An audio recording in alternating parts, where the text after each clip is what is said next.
What if I told you that your desires, not all of them, but some of them, the reason why you have those desires is because they are a sign of your destiny.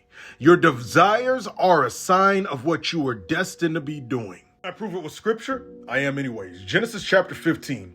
But Abram replied, O sovereign Lord, what good are all your blessings when I don't have a son? Since you've given me no children, Eleazar of Damascus, a servant in my household, will inherit all my wealth. You have given me no descendants of my own, so one of my servants will be my heir. Then the Lord said to him, no, your servant will not be your heir, for you will have a son of your own who will be your heir. Then the Lord took Abram outside and said to him, look up at the sky, count the stars if you can. That's how many descendants you will have. So Abram right here, he had a desire to have a son, right? To be his heir.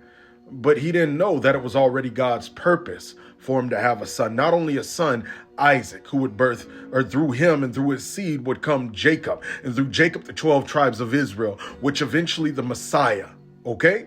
God already had a plan for the son that would come through Abram's loins, okay? And through his wife, Sarah. But Abram didn't know that. But Abram had the desire. Abram had the missing piece of the puzzle. Or no, he had the missing piece, but God had the puzzle itself to put there when he gave Abram a son by the name of Isaac. Psalm 37:4 says, take delight in the Lord and he will give you your heart's desires. It doesn't mean that God's going to give you all of the desires of your heart in the sense, oh, you want that? Here you go. Oh, you want that? Here you go. Oh, you want that? Here you go. But instead, when you delight yourself in the Lord, which hence that's what it starts with, when you delight yourself in the Lord, you coincide with his will and you start to agree with his will.